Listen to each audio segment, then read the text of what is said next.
Il ne dormait pas. Il était en suspens. Et attention, là on ne parle plus du tout de science-fiction. Ce n'est plus une promesse lointaine, non, c'est en train d'arriver, maintenant, dans nos laboratoires, dans nos hôpitaux. Et ça veut dire que bientôt, ça pourrait devenir une option pour chacun de nous. Alors plongeons ensemble dans cette idée absolument vertigineuse, hiberner pour ne pas mourir. La nature, depuis des millénaires, a trouvé une solution à un problème qu'on n'a jamais su maîtriser. Comment, oui comment, mettre le temps sur pause? Réfléchissez-y. Notre corps, c'est une horloge qui ne s'arrête jamais. Impitoyable. Chaque seconde, on vieillit. Chaque jour, on brûle nos réserves, jusqu'à l'épuisement total. Mais un ours, lui, il dort 6 mois, sans manger, sans boire, presque sans respirer. Son corps est une merveille. Il recycle ses propres déchets pour nourrir ses muscles. Et il se réveille au printemps, comme neuf, parfaitement intact. Alors la question est simple. Pourquoi pas nous?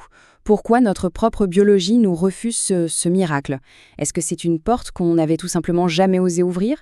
Et surtout, qu'est-ce qui se passerait si on forçait notre corps à obéir?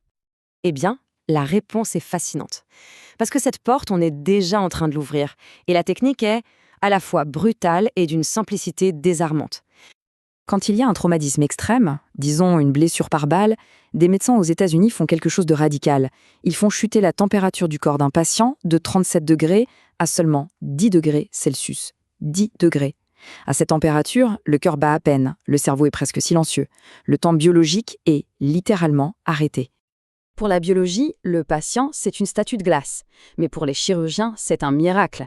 Ils viennent de gagner des heures précieuses pour réparer ce qui semblait irréparable. Et ce qui sauve des vies sur Terre pourrait bien nous emmener vers les étoiles. La NASA et l'Agence spatiale européenne étudient très sérieusement ce qu'ils appellent le torpeur. C'est une hibernation contrôlée qui permettrait de sauter les longs mois d'un voyage vers Mars et d'éviter au passage l'ennui, les radiations, la perte musculaire. Mais en réalité, le rêve ultime, ce n'est pas Mars, c'est le temps lui-même. C'est de pouvoir offrir aux mourants un biais, non pas pour un autre endroit, mais pour une autre époque.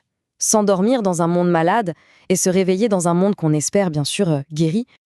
Mais attention, il y a un piège. Parce que l'hibernation, ce n'est pas un simple sommeil. C'est une interruption. C'est un copier-coller de votre être à travers le temps. Et comme pour n'importe quelle copie, il peut y avoir des erreurs. Quand on se réveille, est-ce que c'est encore vraiment soi?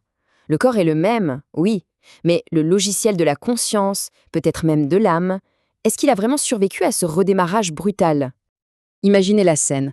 Vos amis d'enfance sont morts de vieillesse. Vos enfants, si vous en aviez, sont devenus des inconnus qui ont vécu sans vous. Le grand amour de votre vie vous a pleuré, oui, puis vous a oublié. Vous n'êtes plus qu'un souvenir dans un monde qui, lui, a continué d'avancer. On devient un fantôme venu du passé, un anachronisme vivant. Et tout ça nous amène à la question la plus profonde, et sans doute la plus effrayante de toutes. Est-ce que la conscience survit vraiment au temps suspendu?